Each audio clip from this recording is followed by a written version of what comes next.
Assalamualaikum warahmatullahi wabarakatuh. Perkenalkan, saya Fadrizan, NIM 1313125. Di sini saya akan mempresentasikan tugas besar Dewan Hal dari kelompok 31. Untuk anggota kelompoknya sendiri dari kelas RC, terdapat saya sebagai Fadrizan dan Sally Pepin. Langsung saja, yaitu latar belakang. Latar belakang dari tugas besar ini yaitu investasi berperan penting dalam mendorong pertumbuhan ekonomi melalui peningkatan mobilitas dan distribusi barang. Transportasi rel memiliki potensi besar, terutama di Sumatera Barat, yang memiliki sejarah panjang dalam pengangkutan hasil bumi. Namun, banyak jalur kereta tidak lagi beroperasi akibat kurangnya perawatan dan penggeseran ke moda transportasi lain. Oleh karena itu, diperlukan perencanaan ulang jaringan jalan untuk meningkatkan konektivitas, menekan biaya logistik, dan menjangkau daerah terpencil. Perencanaan ini harus memperhatikan aspek teknis, ekonomi, dan sosial agar sistem transportasi yang dibangun aman, efisien, dan berkelanjutan. Selanjutnya ada tujuan.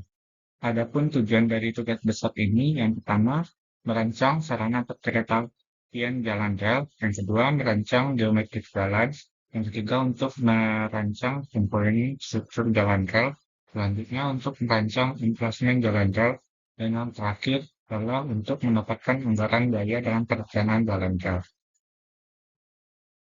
Rancangan sarana perkeretaapian untuk menghitung termasuk penumpang sebagai berikut. Untuk mencari kereta penumpang KAU 101 menggunakan rumus TP sama dengan jumlah kereta dikali barat kereta, di mana hasilnya 158 ton. Dan untuk kereta penumpang KA S10 mendapatkan hasil 232 ton. Dan untuk kereta penumpang KA U51 mendapatkan hasil 361 ton. Yang menghitung penghasil barang menggunakan rumus PB sama dengan jumlah gerbong dikali dengan berat gerbong dikali 1,3. Untuk gerbong KA CC204 mendapatkan hasil 810 ton. Untuk gerbong KA CC201 mendapatkan hasil 1890 ton. Sedangkan untuk gerbong KA2CC02 mendapatkan hasil 3780 ton. Selanjutnya, menghitung tonase lokomotif menggunakan persamaan jumlah gerbong dikali dengan berat gerbong dikali dengan 1,4. Untuk total tonase pada lokomotifnya sendiri sebesar 23.219 ton. Berikut merupakan rekapitulasi hasil perhitungan dari kapasitas yang telah dilakukan. Dan ini merupakan rekapitulasi hasil perhitungan tonase. Selanjutnya terdapat perancangan geometrik jalan rel. Untuk yang berwarna ungu merupakan alternatif klase 1 dan yang untuk berwarna merah merupakan alternatif klase 2. Ini merupakan titik koordinat pada klase 1 dan 2 pada klase rancangan yang telah dilakukan tadi. Dari rancangan klase yang telah dilakukan tadi, maka selanjutnya dilakukan analisis. Dan berdasarkan analisis yang telah kami lakukan, kami memilih alternatif klase 1 dengan panjang lintasan sebesar 10.407,1451 meter. Berikut merupakan rekapitulasi dari hasil perhitungan yang telah kami lakukan, di mana terdapat hasil perhitungan ketinggian jalan rel untuk peralihan dan hasil perhitungan lengkung peralihan. Selanjutnya terdapat hasil perhitungan tikungan jalan rel. Selanjutnya terdapat grafik dari perhitungan lengkung peralihan vertikal, di mana terdapat 4 lengkung peralihan vertikal pada fase yang pertama ini. Selanjutnya adalah analisis bagian dan timbunan trase jalan rel. Perhitungan bagian dan timbunan yang telah dilakukan menghitung luas area pada setiap 50 meter. dengan menggunakan metode cut and fill dengan luasan area yang didapatkan dari software AutoCAD berdasarkan hasil perhitungan bagian dan timbunan pada jalan rel didapatkan volume galian yaitu sebesar 4.614,51 meter kubik dan untuk volume timbunannya yaitu sebesar 3.555,18 meter kubik. Kemudian dapatkan juga total dari akumulasi volume galian dan timbunan pada jalan rel yaitu 3.388 meter kubik sehingga diperoleh hasil presentase dari galian dan timbunan pada jalan rel sebesar 56% galian dan 44% timbunan. Selanjutnya ada perancangan komponen struktur jalan rel. Pada perencanaan ini didapatkan datanya dari soal dan perhitungan beban tonnase, di mana diketahui dengan kelas jalur 3 direncana 100 km per jam. Karena akan perencanaan ini menggunakan beban maksimum, maka dapat disimpulkan tebal balas dan subbalas yang digunakan adalah dengan perencanaan tebal balas atas ada 30 cm dan lebar bahu balas 40 cm pada tabel PM nomor 60 tahun 2012 tentang spesifikasi tebal balas dan subbalas. Untuk perencanaan subbalasnya sama juga menggunakan tabel PM nomor 60 tahun 2012 didapatkan tabel lapisan subbalas adalah 50 cm dengan kemiringan 1:1. Selanjutnya ada perancangan bantalan. Dibutuhkan pada tube besi ini dibutuhkan jenis bantalan yang digunakan yang akan direncanakan. Bantalan yang akan digunakan itu di mana jenis bantalannya adalah beton dengan syarat lebar 1067 mm seperti pada tabel dan lebar jalur 1067 mm. Seperti pada tabel yang ditampilkan. Berikut adalah DED untuk bantalan. Selanjutnya ada perancangan penambat. Penambat ini adalah komponen yang penting untuk menjaga posisi rel tetap kokoh dan kuat, di mana penggunaan alat penambat untuk kelas 3 jalan 3 itu seperti pada tabel, yaitu menggunakan jenis penambat elastis ganda. Berikut adalah DED pada penambat di tubes ini. Selanjutnya ada perancangan emplasemen.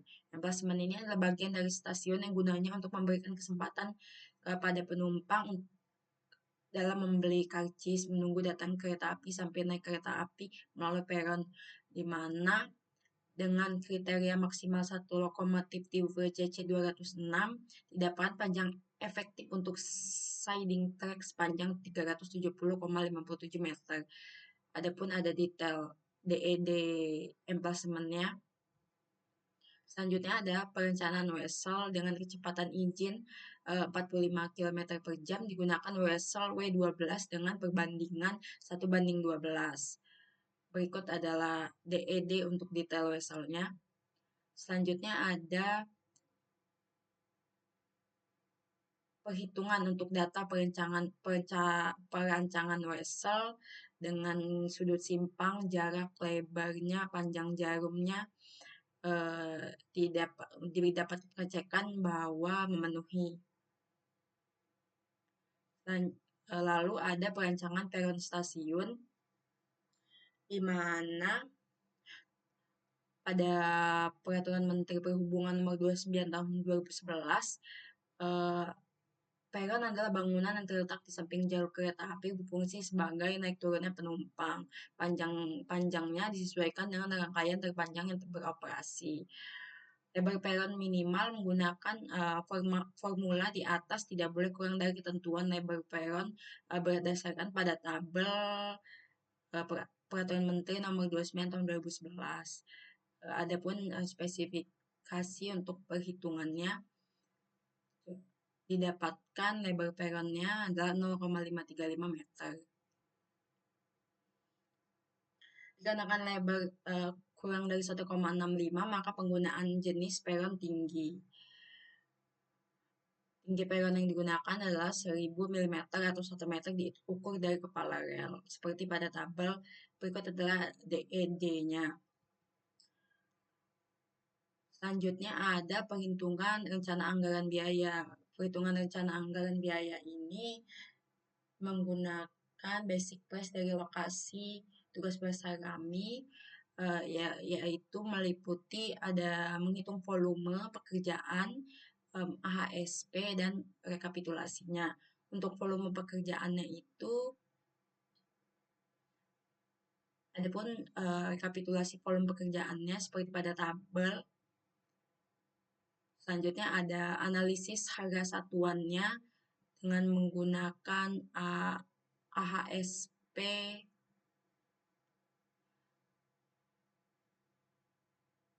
dapatkan rekapitulasi analisis harga satuannya seperti pada tabel. Untuk rencana anggaran biayanya itu pada perancangan tugas ini kami mengklasifikasikannya menjadi 5 jenis pekerjaan. Ada pekerjaan persiapan, pekerjaan tanah, pekerjaan pondasi bantalan. Ada 6. Pekerjaan balas subbalas, pekerjaan rel dan bantalan, dan yang keenam pekerjaan finishing. Selanjutnya didapatkan rekapitulasinya dari 6 pekerjaan itu dengan total 628.213.000 dengan penambahan 628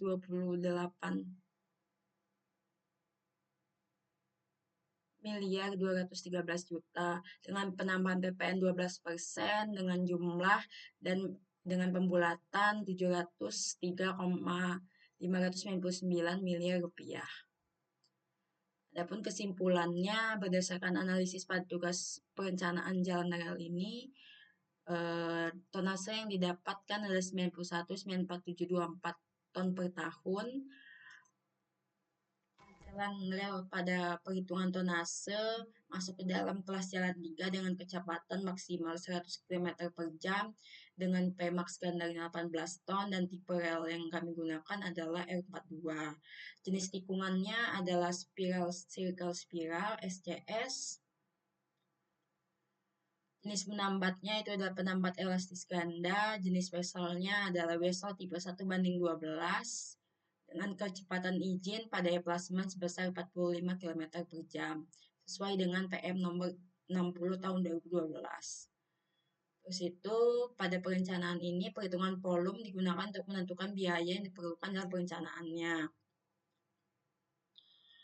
Harga satuan ini dianalisis menggunakan analisis harga satuan pekerjaan dipengaruhi oleh beberapa aspek, yaitu pekerja, alat dan bahan, dan volume yang sudah sesuai dengan proyek yang kami buat. Pada perhitungan ini didapatkan pada masing-masing pada tiap pekerjaannya dengan total RAB termasuk PPN 12% yaitu sebesar 703,599 miliar rupiah. Adapun sarannya dalam perhitungan ini lebih memperhatikan standar untuk setiap ketentuannya, perlu dilakukan peninjauan kembali terhadap faktor-faktor lain yang dapat mempengaruhi kestabilan galian dan timbunan, lebih teliti dalam menggunakan rumus pada perhitungan agar tidak terjadi kesalahan perhitungan, dan yang terakhir diharapkan mahasiswa mampu memahami teori dalam proses pengerjaan tugas ini. Sekian yang bisa kami sampaikan dari kelompok 31. Apabila ada salah kata kami mohon maaf. Kami ucapkan terima kasih.